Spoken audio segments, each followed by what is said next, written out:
Hello, in this video I'm going to show you how you can unlock Samsung Galaxy A17 without password. Okay, but in the beginning I would tell you that please try to only unlock your phone, in no other case someone else's, because that might be considered as a crime and that's also unethical.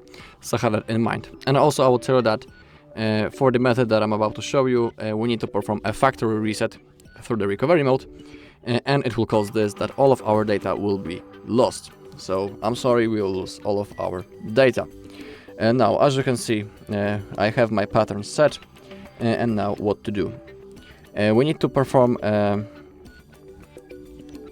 restart, normal restart first, because we won't be able to even turn off the device when the pattern is on. So first we need to hold the power button.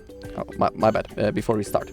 We need to connect our device into a PC or laptop using a USB-C cable. So first let's plug our device into a PC or laptop. Okay, and now we need to perform a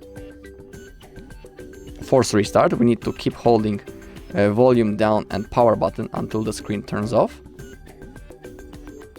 And now we need to quickly switch and start holding a power button and a volume up button. When Samsung logo appears, we can release the finger from the power button, but keep holding volume up. You need to do it pretty fast, just like that. And now we need to select wipe data / factory reset. To move around this menu, use volume keys, select wipe data / factory reset, click the power button to confirm, select factory data reset. Remember that everything will be lost from your device, have that in mind. And now click factory data reset. Okay, data wipe complete. Now select reboot system now, click the power button, and now within a seconds our device will be turned on, and the next thing we need to do is to set up our device. Alright, that's all in this video. Thank you all for watching. If you found this video helpful, please leave a like, comment and subscribe.